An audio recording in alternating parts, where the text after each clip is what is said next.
السلام علیکم ورحمۃ اللہ وبرکاتہ۔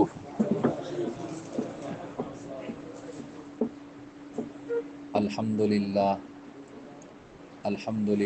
رب العالمین، والصلاة والسلام علی سید الانبیاء والمرسلین وعلی آلہ واصحابہ اجمعین ومن تبعہم بإحسان الی یوم الدین، اما بعد۔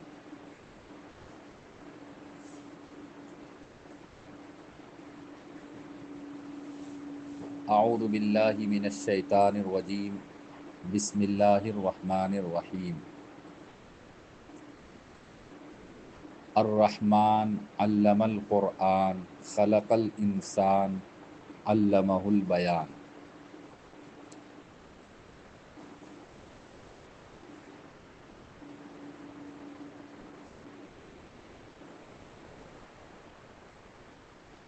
وقال النبی صلی اللہ علیہ وسلم لمعاذ و ابی موسیٰ الاشعری رضی اللہ تعالی عنہما حین بعثہما الی الیمن، یسرا ولا تعسرا، بشرا ولا تنفرا، طاوعا ولا تختلفا، او کما قال علیہ الصلاۃ والسلام۔ حضرات علماء کرام اور ہمارے بڑے ہی عزیز حضرت مولانا مجاہد الاسلام صاحب دامت برکاتہم، آج کا یہ پروگرام جو تقریباً 3 مہینے سے چل رہا ہے اور مختلف حضرات نے آپ لوگوں کے مابین مختلف موضوعات پر اپنا اپنا محاضرہ پیش کیا اور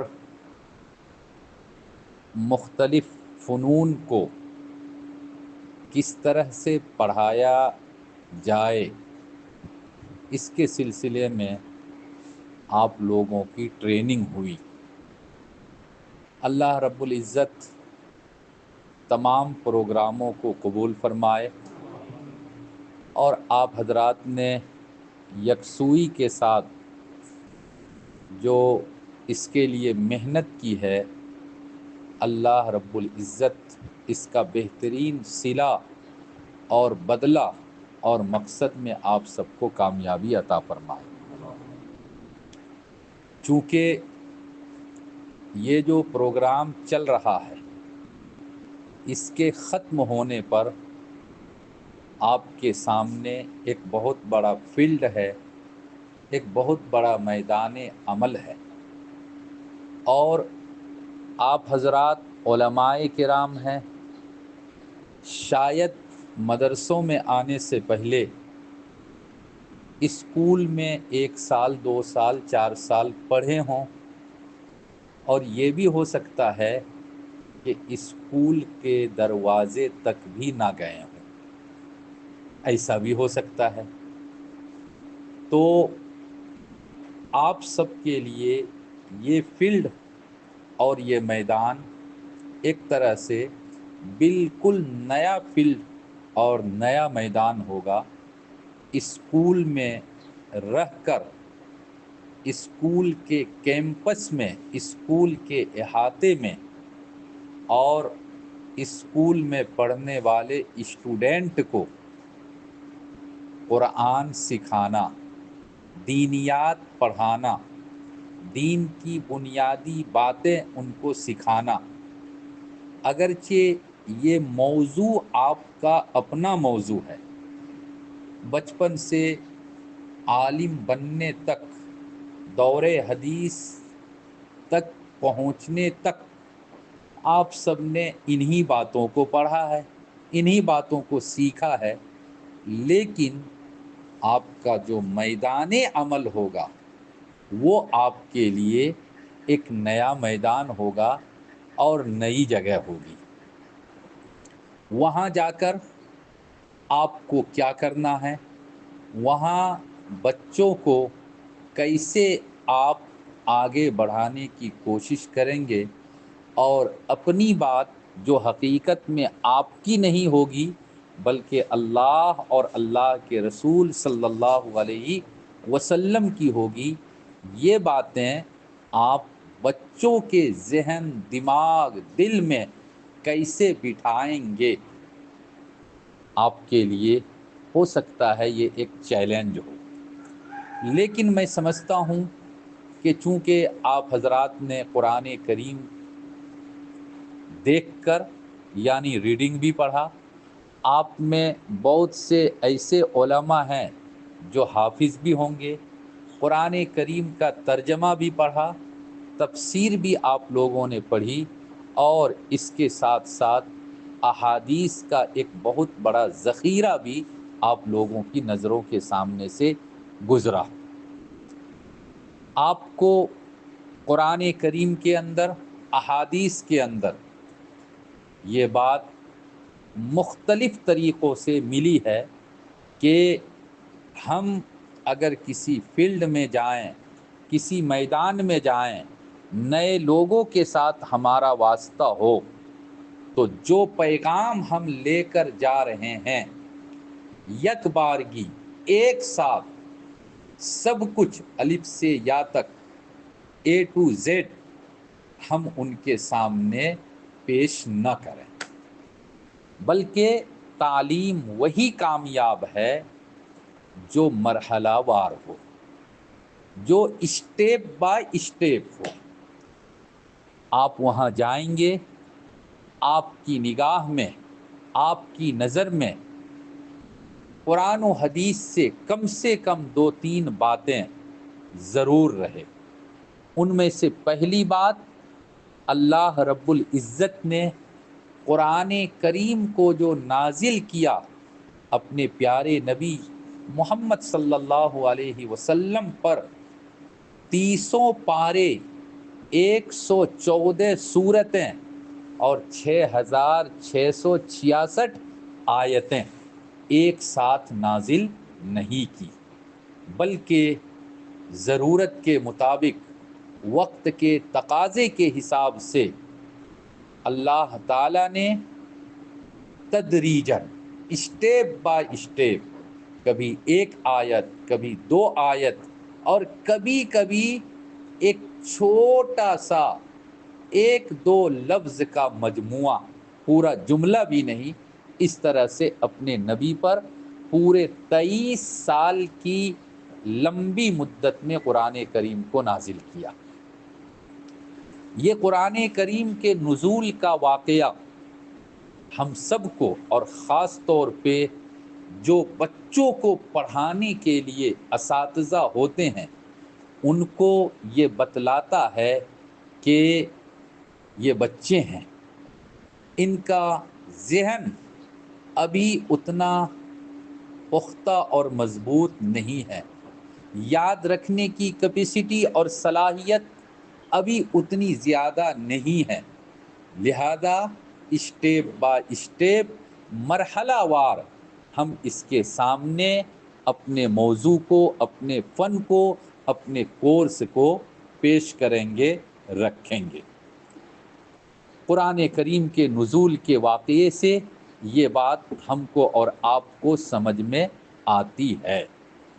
اسی طریقے سے قرآن کریم میں بھی، اور بخاری شریف جو احادیث کی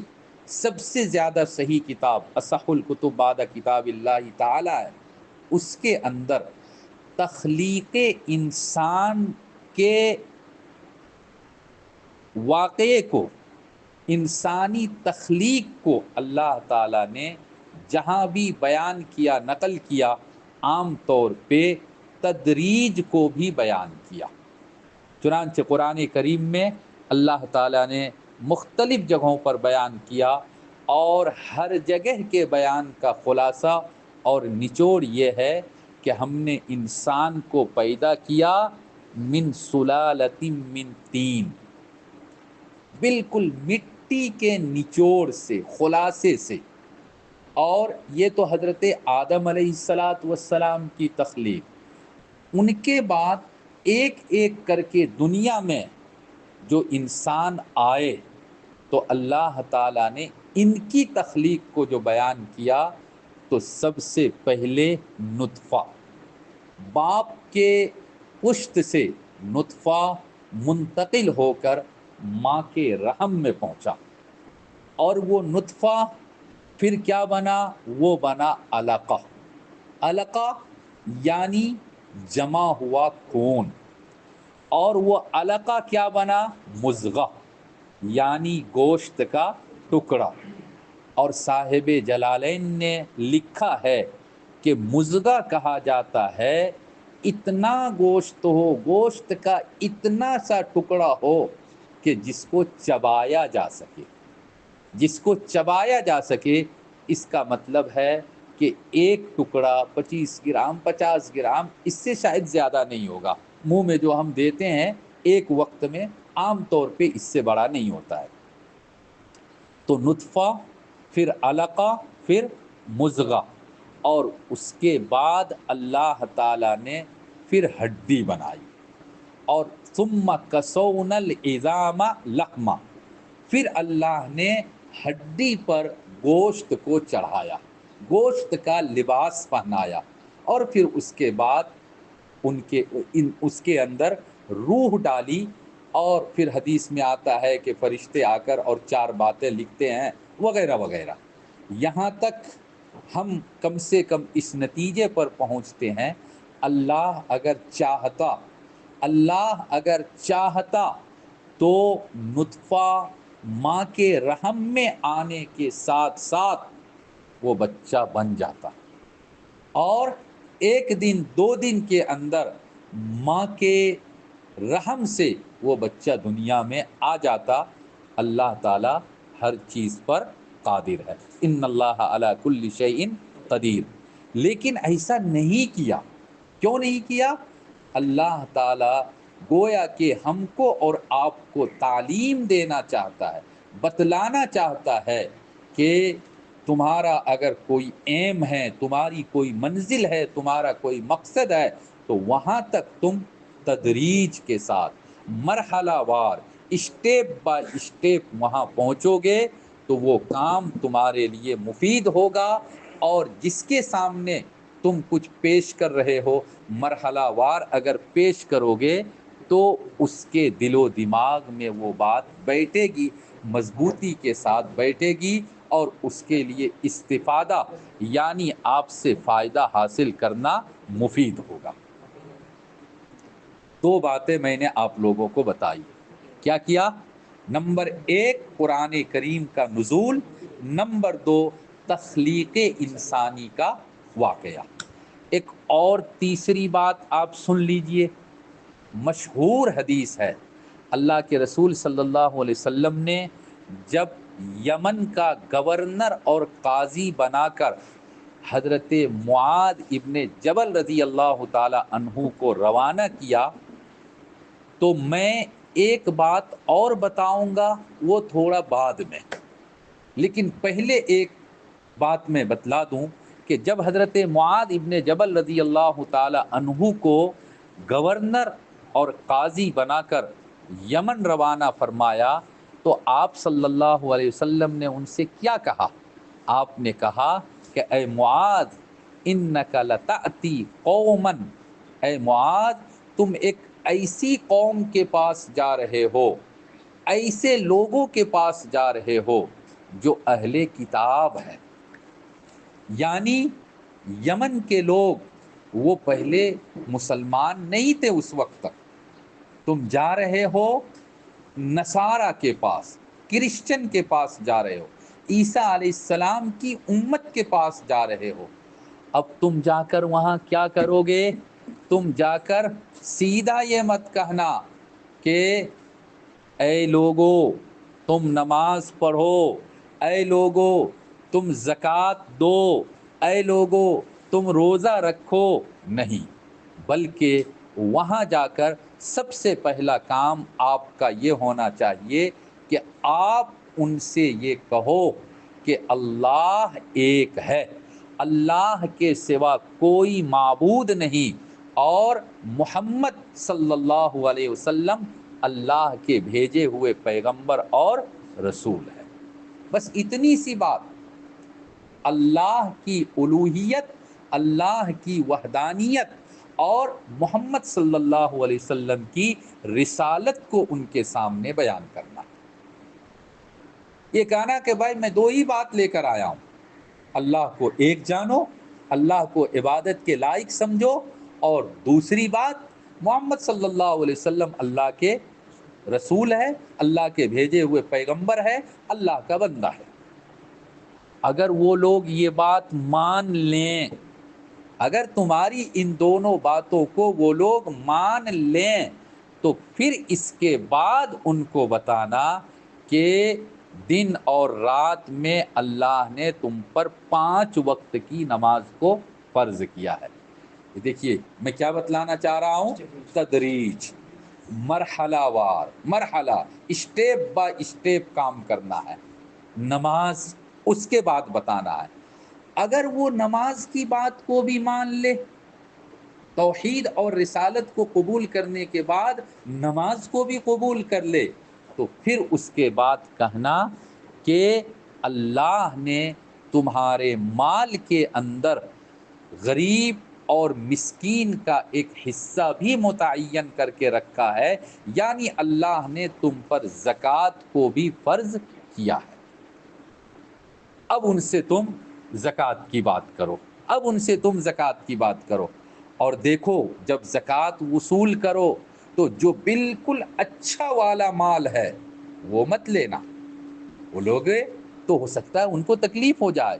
بالکل گھٹیا اور ردی بھی نہیں لینا ہے، مڈل، درمیانی جو مال ہے، درمیانی جو مال ہے، جو بالکل خراب بھی نہ ہو اور اعلیٰ اور ہائی کوالٹی کا بھی نہ ہو، بلکہ بیچ بیچ کا مال لینا ہے۔ اور اس کے ساتھ ساتھ اللہ کے رسول صلی اللہ علیہ وسلم نے ان سے یہ بھی کہا کہ مظلوم کی بد دعا سے اپنے آپ کو بچا کر رکھنا، مظلوم کی بد دعا سے اپنے آپ کو بچا کر رکھنا۔ یہ کیوں کہا؟ یہ کیوں کہا؟ یہ اس لیے کہا کہ دیکھو تم لوگوں کے سامنے جب دین کی بات پیش کرو گے تو کہیں ایسا نہ ہو کہ تمہاری طرف سے سختی ہو جائے، اور جتنا ان کے سامنے پیش کیا جانا چاہیے، جتنا ان کو سکھایا جانا چاہیے، اس سے زیادہ سکھاؤ گے تو وہ اپنے اوپر ظلم محسوس کرے گا، اور کہیں ایسا نہ ہو کہ وہ تمہارے لیے پھر بد دعا کرنے لگے۔ تقریباً اسی بات کو اللہ کے رسول صلی اللہ علیہ وسلم نے ایک دوسری جگہ پر دوسرے انداز میں بیان کیا۔ امام بخاری رحمۃ اللہ علیہ نے اس روایت کو نقل کیا کہ جب آپ صلی اللہ علیہ وسلم نے حضرت معاذ ابن جبل اور ابو موسیٰ اشعری رضی اللہ تعالی عنہما دونوں کو یمن کا گورنر بنا کر یمن کی جانب روانہ کیا، الگ الگ علاقے میں دونوں کو مطلب گورنر بنایا گیا تھا۔ آپ نے جب دونوں کو روانہ کیا تو چند نصیحتیں کی۔ ایک تو وہ تدریج سکھلایا کہ اس طریقے سے تم کو دعوت دینا ہے، اس طریقے سے دین کی بات وہاں کے لوگوں کے سامنے پیش کرنا ہے، اور آپ نے چند نصیحتیں کی، اور نصیحت کرتے ہوئے فرمایا یسرا ولا تعسرا، اے ابو موسیٰ، اے معاذ ابن جبل، تم دونوں جا رہے ہو، وہاں کے لوگوں کے ساتھ آسانی کا معاملہ کرنا، وہاں کے لوگوں کے ساتھ آسانی کا معاملہ کرنا، نرمی کا معاملہ کرنا، ولا تعسرا، اور مشکل اور پریشانی میں ڈالنے والا معاملہ مت کرنا، سختی مت کرنا، نرمی کا برتاؤ کرنا۔ یہ اساتذہ کے لیے، یہ ٹیچرز کے لیے ایک بہت بہترین ٹپس ہے جس کو ہمیشہ یاد رکھنا چاہیے۔ اپنے بچوں کے ساتھ، اپنے اسٹوڈنٹ کے ساتھ اگر آپ بیجا سختی کریں گے، بیجا سختی کریں گے، تو میں ایک ٹیچر اور استاد ہونے کی حیثیت سے میں یقین کے ساتھ کہہ سکتا ہوں کہ پھر آپ سے فائدہ کم، نقصان زیادہ ہوگا، نقصان زیادہ ہوگا۔ ایک وقت تھا کہ جب اسٹوڈنٹ پر، بچوں پر سختی کی جاتی تھی اور اساتذہ کی سختی کو وہ اپنے لیے خوش قسمتی اور کامیابی کا ذریعہ سمجھا کرتے تھے، لیکن اب حالات ایسے نہیں رہے، حالات بدل چکے ہیں، لہذا یسرا ولا تعسرا، یسرو ولا تعسرو۔ اور ویسے بھی اسکول کے بچے ہوں گے آپ کے سامنے، مدرسے کے بچے تو بہت ساری باتوں کو برداشت کر لیتے ہیں، کیونکہ شروع ہی سے ان کی تربیت اس طرح سے ہوتی ہے، اساتذہ کا ادب کرنا ہے، احترام کرنا ہے، اور اگر کوئی استاذ تم کو تھوڑی سی کچھ سختی کر دے تو خوشی سے برداشت کر لینا ہے، اس کا اللہ تم کو بدلہ دے گا، اور اساتذہ کی جہاں تک ہو سکے خدمت کر، وغیرہ وغیرہ۔ یہ چیزیں کچھ حد تک مدرسوں میں تو اب تک ہے، مگر اسکول میں جا کر آپ اس طرح سے اگر معاملہ کریں گے تو پھر یا تو آپ کے خلاف کمپلین آئے گا، یا وہ بچہ آہستہ آہستہ آپ سے نفرت کرے گا، آپ سے دور ہو جائے گا، اور ہو سکتا ہے کہ وہ اسکول چھوڑ دے۔ تو پہلی نصیحت کیا تھی؟ یسرا ولا تعسرا، نرمی کا معاملہ کرنا، سختی کا معاملہ مت کرنا۔ بشرا ولا تنفرا، بشرا ولا تنفرا، دوسری نصیحت تھی کہ اے معاذ، اے ابو موسیٰ، وہاں جانے کے بعد لوگوں کو خوشخبری سنانا، لوگوں کو اچھی باتیں سنانا، لوگوں کے لیے بشارت کا ذریعہ بننا، اور لوگوں کے اندر نفرت پیدا مت کرنا، لوگوں کے اندر نفرت پیدا مت کرنا۔ اس کا مطلب یہ ہے کہ آپ کے سامنے جو بچے ہوں گے، آپ کے سامنے جو اسٹوڈنٹ ہوں گے، اگر وہ آپ کے سامنے اپنا سبق سنا رہے ہیں، اپنا جو گزشتہ کل آپ نے پڑھایا تھا وہ سنا رہا ہے بچہ، لیکن خدا نخواستہ مسٹیک ہو گیا، غلطی ہو گئی، تو اب آپ نے آستین چڑھا لیا، اتنی محنت سے پڑھاتا ہوں، کچھ سیکھ کر نہیں آتے ہو، یا خدا نخواستہ آپ نے ڈنڈا اٹھا لیا، خدا نخواستہ آپ نے گندی زبان استعمال کر لی، تو یہ بشیرہ نہیں ہے، یہ آپ کی طرف سے خوشخبری والا اور آپ کی طرف سے اچھی بات پیش کرنے والا معاملہ نہیں ہے، بلکہ آپ اس کو یوں بھی کہہ سکتے ہیں کہ ماشاء اللہ کتنا اچھا تم نے پڑھا، دیکھو ایک سطر تم نے بہت اچھا پڑھا، ایک لائن تم نے بہت اچھے طریقے سے پڑھ لیا، بعد والا بھی تم کو یاد ہے، بس ایک ہی بیچ میں نہیں ہو پا رہا ہے، ذرا سا کوشش کر لو، ذرا سا کوشش کر لو، ماشاءاللہ تھوڑا سا دیکھو یہ کیا حرف ہے، اس حرف کو اس کے ساتھ ملاؤ گے تو کیا ہو جائے گا۔ اگر اس طرح سے آپ اس کی ہمت افزائی کریں گے تو وہ بچہ شوق سے پڑھے گا، وہ بچہ شوق سے پڑھے گا۔ ہمارے استاد حضرت مولانا نور عالم خلیل الامینی رحمۃ اللہ علیہ، ان کی کتابیں آپ لوگوں نے پڑھی ہے، ضرور بھی ضرور پڑھی ہے، وہ فرمایا کرتے تھے کہ حضرت مولانا وحید الزما کیرانوی رحمۃ اللہ علیہ دارالعلوم دیوبند میں عربی ادب کا ماحول پیدا کرنے میں سب سے بڑی کوشش اور سب سے بڑا ہاتھ جن کا رہا، حضرت مولانا وحید الزما کیرانوی رحمۃ اللہ علیہ، کئی ڈکشنری لغت کی کتاب ان کی ہے۔ آپ لوگ ایسی کتابوں سے اپنے آپ کو بے نیاز نہیں سمجھ سکتے تھے طالب علمی کے زمانے میں، القاموس الجدید ہو، اردو سے عربی، عربی سے اردو، القاموس الاصطلاحی ہو، القاموس الوحید ہو، وغیرہ وغیرہ۔ تو حضرت کیرانوی صاحب رحمۃ اللہ علیہ کا یہ طریقہ تھا کہ وہ اپنے طلبہ کو جملے بنانے دیتے تھے، عربی جملے بنانے دیتے تھے، اب وہ جملے بنا کر لاتے تھے، ایک صفحے میں بعض طالب علم کی 20 ہر جملے میں ایک دو غلطی کبھی کبھی ہو جاتی تھی، لیکن حضرت لال قلم لیتے اور یہ کہے ماشاءاللہ تم نے تو بہت اچھا جملہ بنایا، ماشاءاللہ دیکھو کتنا اچھا تمہارا جملہ ہے، تحریر بھی ماشاءاللہ بڑی سندر ہے، بس یہاں پر بیٹا یہ فی آ جانا چاہیے، اگر فی لگا دیتے تو جملہ اور اچھا ہو جاتا،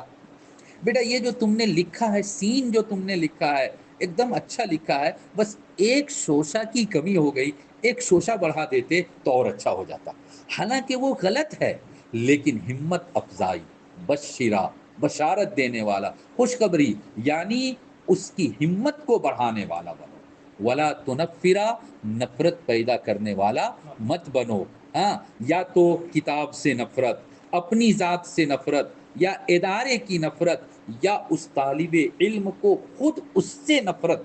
پیدا مت ہونے دو.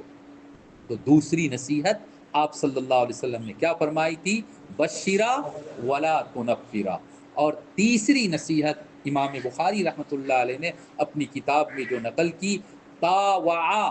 ولا تختلفا. تاوعا تو سے، تاوعا ولا تختلفا، یعنی آپس میں میل محبت اور اچھا ماحول پیدا کرنے کی کوشش کرو، دوستانہ ماحول بنانے کی کوشش کرو، اختلاف پیدا کرنے کی کوشش مت کرو. بالکل اللہ تعالیٰ اختلاف کو کبھی بھی پسند نہیں کرتا. بلکہ اگر خدا نہ خواستہ دو بچے میں لڑائی ہو گئی اور زبردست لڑائی ہو گئی، تو بھی اس کی خوبی بیان کر کے، اس کی خوبی بیان کر کے، اور دونوں کے درمیان مصالحت، دوستانہ ماحول پیدا کرنے کی کوشش کیا جائے. اختلاف والی کوئی بات کبھی بھی سامنے نہ لایا جائے. اللہ کے رسول صلی اللہ علیہ وسلم نے یہ نصیحت تو کیا تھا حضرت ابو موسیٰ اشعری رضی اللہ تعالی عنہ کو، یہ نصیحت تو کیا تھا حضرت معاذ ابن جبل رضی اللہ تعالی عنہ کو، لیکن حضرات علماء کرام، آپ سمجھ سکتے ہیں کہ اللہ کے رسول صلی اللہ علیہ وسلم کی کوئی بات اگرچہ کسی خاص پس منظر میں ہوئی ہو، کسی خاص شخصیت کے لیے ہوئی ہو، مگر اس کے اندر قیامت تک آنے والے تمام لوگوں کے لیے نصیحت کا پہلو ہوتا ہے. ہمارے لیے بھی نصیحت کا پہلو ہے. آپ جو نئے فیلڈ میں، نئے میدان میں جانے والے ہیں، آپ کے لیے بھی اس کے اندر نصیحت کا پہلو ہے. آپ کے لیے بھی اس کے اندر نصیحت کا پہلو ہے. یہ دو تین باتیں جو میں نے آپ حضرات سے بیان کی، ان تمام باتوں کا نچوڑ اور خلاصہ صرف اور صرف اتنا ہے کہ آپ اپنے بچوں کے سامنے مقتضۂ حال کے مطابق دروس البلاغت میں، مختصر المعانی میں، اور اگر تکمیل ادب کسی نے پڑھا تو البلاغت الواضحہ کے اندر مقتضۂ حال ایک لفظ آتا ہے، اس کی رعایت کرتے ہوئے بچوں سے بات کرنا، بچوں کے سامنے درس دینا اور بچوں کے ساتھ گفتگو کرنا، یہ آپ کی کامیابی کی ضمانت ہو سکتی ہے. اگر آپ نے مقتضۂ حال کی رعایت نہ کی،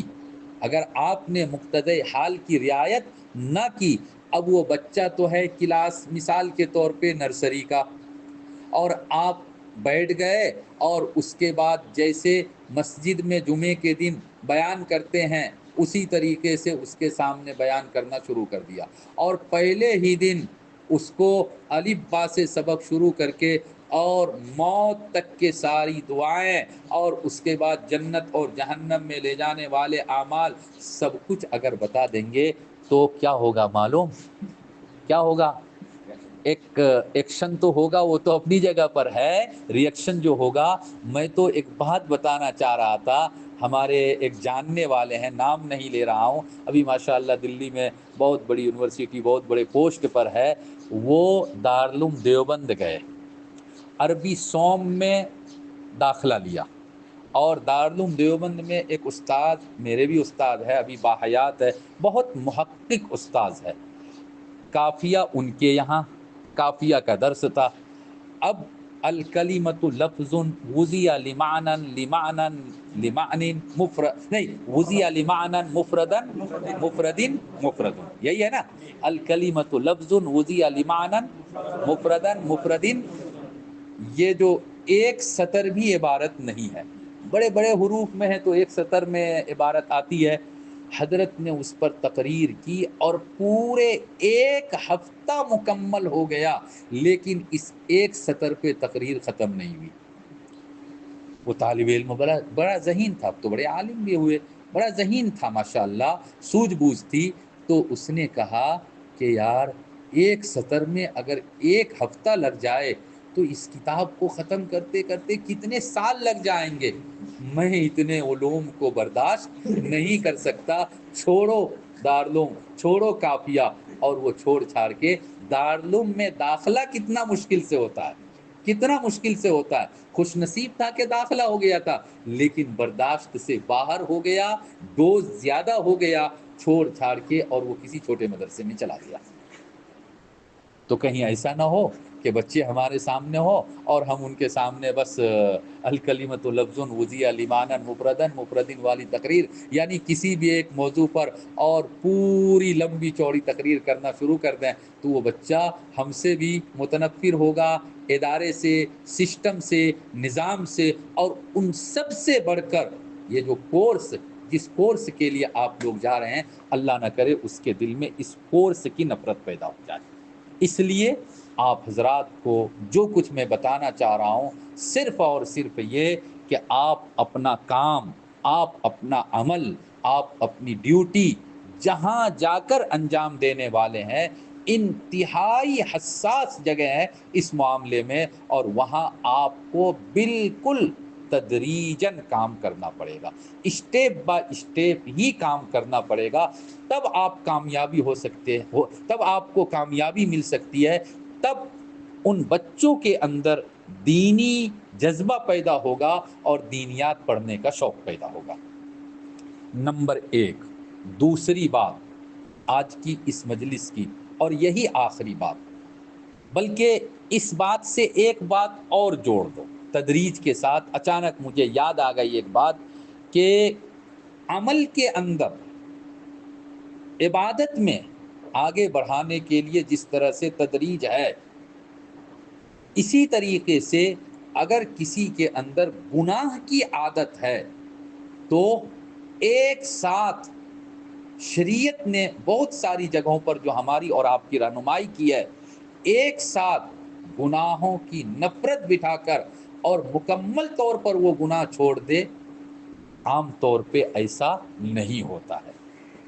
چنانچہ آپ کے سامنے کم سے کم تحریم خمر کا، حرمت خمر کا واقعہ تو ضرور ہے کہ عرب کی گھٹی میں شراب پڑی ہوئی تھی، جوان تو جوان، بوڑھے بھی، مرد تو مرد، عورتیں بھی، یہاں تک کہ بچے بھی شراب پیا کرتے تھے، اور عربی ڈکشنری میں شراب کے لیے ان گنت الفاظ مل جاتے ہیں، صبح کی شراب کے لیے الگ، شام کے لیے، دوپہر کے لیے، ناشتے کے بعد، ڈنر کے بعد، لنچ کے بعد، گیہوں کا شراب ہے نام الگ، جو کی شراب ہے نام الگ، اصل شہد کی شراب ہے نام الگ، اتنے سارے الفاظ ہیں۔ اس کا مطلب ہے کہ ایک طرح سے پورا عرب سماج کس کے اندر ڈوبا ہوا تھا؟ شراب کے اندر۔ اللہ تعالیٰ کو منظور ہوا کہ شراب کو کیا کیا جائے؟ حرام کیا جائے، تو بالکل ایک ساتھ نہیں حکم نازل کر دیا، تحریم ایک ساتھ نہیں، حرمت کا حکم یک بارگی نہیں، بلکہ پہلے کیا ہوا؟ یسألونک عن الخمر والمیسر قل فیہما اسم کبیر ومنافع للناس، تفصیل بتانے کی ضرورت نہیں کہ اس میں نفع کم ہے، نقصان، یہ سن کر بہت سے صحابہ نے شراب پینا چھوڑ دیا۔ اس کے بعد لا تقربوا الصلاۃ وانتم سکارا، اگر کوئی شراب پیتا بھی ہے، ڈرنک کرتا بھی ہے، تو وہ نماز سے پہلے، یعنی نماز کے وقت شراب نہ پیے، اور نشے کی حالت میں وہ نماز میں نہ جائے۔ اور تیسرے مرحلے پر پھر اللہ تعالیٰ کا حکم آیا، یا ایھا الذین آمنوا انما الخمر والمیسر والانصاب والازلام رجس من عمل الشیطان فاجتنبوہ، یہ تیسرے مرحلے پر جا کر شراب کو حرام قرار دیا گیا۔ کیوں؟ یہی یک بارگی اگر حرام قرار دے دیا جاتا تو ہو سکتا ہے ریئیکشن ہو جاتا۔ حضرت مولانا شفری تھانوی رحمۃ اللہ علیہ جو حکیم الامت کہلاتے ہیں اور ہمارے سلسلے کے بہت بڑے بزرگ اور سینکڑوں کتابوں کے مصنف، تقریباً دینیات کے تمام موضوعات پر ان کی کتابیں موجود، ہم سب کے سر کے تاج ہے، ان کے یہاں ایک شخص پہنچتا ہے اور حضرت سے جا کر تعلق قائم کرتا ہے، حضرت کے ہاتھ پر بیعت ہوتا ہے، اور بیعت ہونے کے بعد اس نے اپنی حقیقت کو بیان کیا کہ حضرت میں تو اصلاح کے لیے آیا ہوں، میرے اندر ایک خرابی ہے، میرے اندر ایک خرابی ہے، اور وہ خرابی یہ ہے کہ میں تھوڑا بھنگ کھا لیتا ہوں، وہی نشہ پیدا کرنے والی ایک چیز، بھنگ کھا لیا کرتا ہوں، اور بغیر بھنگ کے ہمارا گزارا نہیں ہوتا۔ تو حضرت نے پوچھا کہ میرے بھائی تم کتنے کا بھنگ کھاتے ہو؟ تو انہوں نے ایک مقدار بتلا دی کہ 2 پیسے کا بھنگ کھاتا ہوں۔ حضرت نے کہا ٹھیک ہے، تم بھنگ کھایا کرو، تم خانقاہ میں رہو، نماز پڑھو، ذکر کرو، تسبیحات کا معمول پورا کرو، اور اس کے ساتھ ساتھ بھنگ بھی کھایا کرو، لیکن 2 پیسے کا نہیں، آج سے تم 1 پیسے کا کھایا کرو، یعنی آدھا، تم نصف، ہاں ہاف ڈوز لیا کرو۔ ایسا کر رہا تھا۔ اس کے بغل میں کوئی دوسرا مرید تھا، اس نے دیکھا کرے یہ خانقاہ میں ہے اور یہ تو نشہ کر رہا ہے، یعنی بھنگ کھا رہا ہے، ہاں حرام ہے، یہ ہے وہ ہے، دنیا میں بھنگ کھانے والا، نشہ خوری کرنے والا کو جنت کی خوشبو بھی نہیں لگے گی، جنت جانا تو دور کی بات۔ یہ جو ترغیب والا، ترغیب نہیں ترہیب والا، ڈرانے والا، وعید والا جو معاملہ اور باتیں سنائی، تو وہ ڈر گیا، ڈر گیا۔ اور حضرت نے تو کہا تھا کہ روزانہ 1 پیسے کا کھایا کرو، اس دن سے انہوں نے بالکل بھنگ سے توبہ کر لی اور کھانا چھوڑ دیا۔ شاید 1-2 دن نہیں گزرا، وہ زبردست بیمار پڑ گیا، بہت زیادہ بیمار پڑ گیا۔ اب علاج بھی بظاہر مشکل سا نظر آ رہا ہوگا۔ حضرت کو خبر ملی، حضرت آئے، حضرت نے دیکھا، بزرگ تھے، اللہ کی طرف سے دل میں بات آ گئی ہوگی، اللہ نے ڈال دیا ہوگا۔ حضرت نے کہا بھائی اس کو کسی نے کچھ کہا تھا، اس کے ساتھ کسی کا کوئی معاملہ ہوا؟ نہیں نہیں نہیں نہیں۔ بغل والے نے کہا حضرت میں نے اس کو ایک بات کہی تھی کہ یہ بھنگ کھاتا تھا، میں نے کہا بھنگ مت کھایا کرو۔ حضرت نے کہا کہ یہ میری خانقاہ میں آیا ہے، مجھ سے اصلاح کا تعلق قائم کیا ہے، اس کی اصلاح کی ذمہ داری میرے اوپر ہے، کیا سبق دینا ہے، کیا بتلانا ہے، یہ میری ڈیوٹی تھی، تم کو کس نے کہا تھا سبق دینے کے لیے؟ وہ جو عادت تھی، عادت کے خلاف کام ہوا تو وہ بیمار پڑ گیا۔ میرے بزرگوں، بھائیوں، حضرات علماء کرام، ساری باتوں کی ایک بات کہ آپ کو تدریج کے ساتھ اپنے عملی میدان میں کام کرنا ہے۔ دوسری بات جو میں بتانا چاہ رہا تھا، بہت شارٹ میں، بہت مختصر میں، کیونکہ وقت بھی زیادہ ہو چکا ہے، وہ یہ ہے کہ آپ یقین جانیے کہ اللہ اگر چاہتا تو ہمارے اور آپ کے لیے اللہ کی کتاب ہدایت کے واسطے کافی ہو جاتی ہے، لیکن اللہ تعالیٰ نے صرف اپنی کتاب کو نہیں بھیجا، بلکہ کتاب کے ساتھ ساتھ رجال کو، اور مختصر لفظ میں کہیے تو کتاب کے ساتھ ساتھ ہمارے اور آپ کے پیارے نبی محمد صلی اللہ علیہ وسلم کو بھیجا۔ کیوں؟ آپ کتاب پڑھ لیں گے، لیکن اس کا نمونہ اگر آپ کو دیکھنے کو نہیں ملے گا تو شاید عمل مشکل ہو جائے گا، شاید عمل مشکل ہو جائے گا۔ مشہور مثال دیا کرتے ہیں ہمارے بڑے کہ ایک آدمی اگر کھانا پکانے کا سسٹم صرف کتاب سے پڑھ لے، ½ کلو میٹ بنانا ہے، اس میں یہ دینا ہے، یہ دینا ہے، یہ دینا ہے، اتنا دینا ہے، اتنا دینا ہے، اتنی دیر تک رہنے دینا ہے، اگر آپ نے پڑھ لیا اور پڑھنے کے بعد پھر میٹ آپ بنانا چاہیں گے تو جیسا آپ نے میٹ کے بارے میں سنا تھا، گوشت کے بارے میں، ویسا گوشت آپ کو تیار نہیں ملے گا۔ میرا ایک دوست ہے یہاں علی نگر کے، وہ دبئی میں رہتے ہیں، آج سے 4-5 سال پہلے میرے گھر میں آئے تو میرے گھر میں گاجر کا حلوہ تھا، میں نے پیش کر دیا، کھایا، ان کو اچھا لگا، تو کہا کہ مولانا یہ تو بہت اچھا ہے، کیسے بناتے ہیں؟ میں نے کہا بھائی اس کو ایسے ایسے ایسے ایسے بناتے ہیں، اور شاید یوٹیوب میں بھی دیکھا ہوگا، آج کل تو یوٹیوب کا زمانہ ہے، دیکھا ہوگا۔ اب وہ گھر میں گئے اور اسی طرح سے انہوں نے بنایا، اسی طرح سے انہوں نے بنایا۔ بعد میں دبئی میں جب ملاقات ہوئی تو مجھ کو کہا کہ مولانا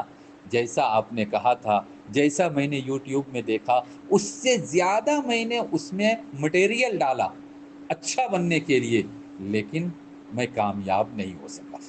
میں کامیاب نہیں ہو سکا۔ اس سے سبق کیا ملتا ہے؟ اس سے سبق یہ ملتا ہے کہ کتاب کے ساتھ رجال، یعنی اس کتاب میں جو باتیں ہیں، جو ہدایات ہے، جو احکام ہمارے اور آپ کے لیے ہے، اس کا نمونہ اگر کوئی کر کے دکھا دے، پیش کر دے، تو پھر ہمارے لیے وہ کام آسان ہو جاتا ہے اور دل میں شوق اور ذوق بھی پیدا ہوتا ہے۔ اللہ کے رسول صلی اللہ علیہ وسلم نے اپنی امت کو تو تعلیم دی کہ تم 5 وقت کی نماز پڑھا کرو، 5 وقت کی نماز تم پر فرض ہے، لیکن اللہ کے رسول صلی اللہ علیہ وسلم خود کیا کرتے تھے؟ 5 وقت کی نماز کے ساتھ ساتھ تہجد بھی پڑھتے تھے، اشراق بھی پڑھ لیا کرتے تھے، چاشت بھی پڑھ لیا کرتے تھے، اوابین بھی پڑھ لیا کرتے تھے۔ اللہ کے رسول صلی اللہ علیہ وسلم نے کہا کہ تم پر زکوٰۃ فرض ہے تو 2.5 یعنی 2.5% تم زکوٰۃ دو، مگر آپ کا خود کا حال کیا تھا؟ مال آیا، بہت سارا مال آیا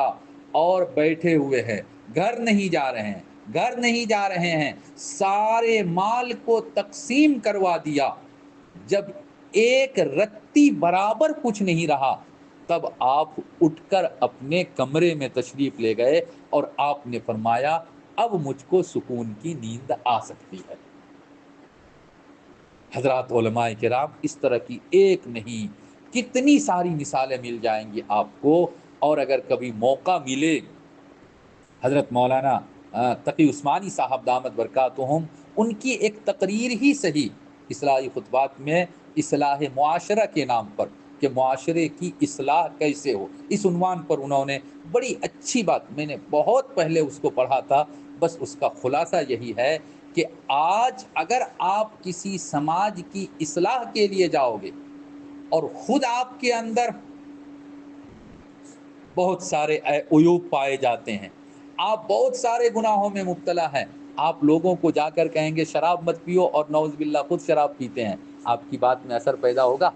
آپ بچوں کو پڑھانے جائیں گے، آپ یقیناً بچوں سے کہیں گے کہ پیارے بچوں، بیٹے، میں تم کو یہ جو دعا سکھلا رہا ہوں، صبح و شام کی دعائیں ہیں، دعائے معصورہ ہے، منقولہ ہے، اور کھانے کے بعد کی یہ دعا ہے، بیت الخلاء میں جانے کی یہ دعا ہے، لیکن خدا نہ خواستہ ہمارا اور آپ ہی کا اس پر عمل نہ ہو تو عام طور پہ اس استاذ کا فائدہ اسٹوڈنٹ اور شاگرد کو نہیں پہنچتا۔ یا ایھا الذین آمنوا لما تقولون ما لا تفعلون، تم خود نہیں کرتے ہو اور دوسروں کو کہتے ہو۔ اس لیے جس ماحول میں جائیے، جس ماحول میں جائیے، میں تو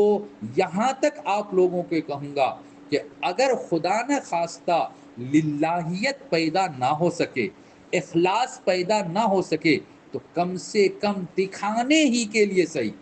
میری بات کو حجت مت سمجھ لینا، دکھانے ہی کی نیت سے نہیں کرنا، میں بالکل ایک دم نیچے گر کر کہہ رہا ہوں کہ اگر للہیت، اخلاص اور ثواب کی نیت سے نہ ہو سکے تو کم سے کم دکھلاوے کے لیے، ریاکاری ہی کے لیے کیوں نہ ہو، آپ جب اذان ہو جائے مسجد پہنچیے اور امام کے پیچھے آپ بیٹھیے، پھر اس کے بعد آپ اپنے بچوں کو کہیں گے کہ بیٹا اذان ہو چکی ہے، تم لوگ اب تک نماز میں نہیں آئے، تم نے آنے میں دیر کر دی، تو وہ بچہ آپ کی بات سے اثر لے گا۔ آپ خود جماعت کھڑی ہو گئی اور وضو کر رہے ہیں تو آپ کا بچہ تو روم میں رہے گا ہی رہے گا۔ حضرت قاری صدیق صاحب رحمۃ اللہ علیہ فرمایا کرتے تھے کہ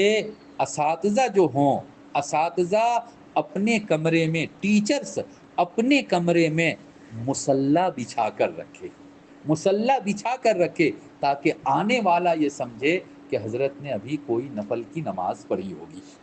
اساتذہ مصلی بچھا کر رکھے، اس سے آگے بڑھ کر آپ کی جہاں سیٹ ہو وہاں پر تسبیح بھی لٹکی ہوئی ہو، یا جیب میں ہر وقت تسبیح ہو، کبھی ہاتھ میں بھی لے لیا، جب درس کے اوقات کے علاوہ وقت ہو ہاتھ میں لے لیا، تو آپ کو دیکھ کر ہو سکتا ہے کہ ان کے اندر کیا پیدا ہو جائے؟ شوق پیدا ہو جائے۔ اب اگر بہت سے ہم نے اپنے ساتھیوں کو دیکھا کہ مدرسے میں ماشاءاللہ اچھا ماحول تھا اور اچھے انداز سے بالکل طہارت اور تقوی والی زندگی گزار رہا تھا، اسکول میں کیا پہنچے؟ اسکول میں پہنچنے کے بعد سب سے پہلے ٹوپی پاکٹ میں آئی، ٹوپی پاکٹ میں آئی، اس کے بعد یہ جو پاجامہ ہم لوگ پہنتے ہیں، پاجامہ وہ پینٹ میں بدل گیا، فل پینٹ ہے نا، کرتا ہے لیکن فل پینٹ ہے، پاجامہ نہیں ہے۔ اس کے بعد آہستہ آہستہ داڑھی پر ہاتھ پھیرنا شروع کیا کہ ایک مشت سے زیادہ تو رکھنا ضروری نہیں، اس کو کم کر دو، کم کرتے کرتے کرتے کرتے کرتے کرتے کرتے بالکل خسخسی داڑھی۔ پھر ایک وقت آیا کہ یہ خسخسی داڑھی رکھنا اور نہ رکھنا تو برابر ہے، اور اب روزانہ 2 مرتبہ شیو کرتے ہیں۔ اس کے بعد پھر کرتا پہنا کرتے تھے، وہ کرتا بھی اب جسم پر نہیں ہے، یا تو ٹی شرٹ یا اس طرح کا کوئی بھی ڈریس کہنے کی ضرورت نہیں۔ ایک عالم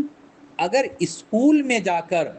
دوسروں پر اثر نہ ڈال سکے، وہاں کے ٹیچرز پر اثر نہ ڈال سکے، تو بچوں پر کہاں سے اثر آئے گا؟ خود جب متاثر ہو جائیں گے تو پھر آپ کی عزت وہاں کے ٹیچر کے دلوں میں نہیں رہے گی۔ حضرات علماء کرام، سب سے آخری بات، بالکل آخری بات، یقین جانیے یہ جو آپ کا لباس ہے، یہ جو آپ کی شکل صورت ہے، چاہے اس شکل میں، اس صورت میں، اس لباس میں آپ کو دولت کا انبار حاصل نہ ہو سکے، ڈھیر ساری آمدنی آپ کی نہ ہو سکے، لیکن جب تک اس لباس میں، اس شکل صورت میں رہیں گے، لوگوں کے دلوں میں آپ کی عزت ہوگی، آپ کا احترام ہوگا، ضرور ہوگا، بالکل ہوگا۔ اس لیے آپ اللہ کے واسطے اس سے کبھی بھی کمپرمائز مت کیجیے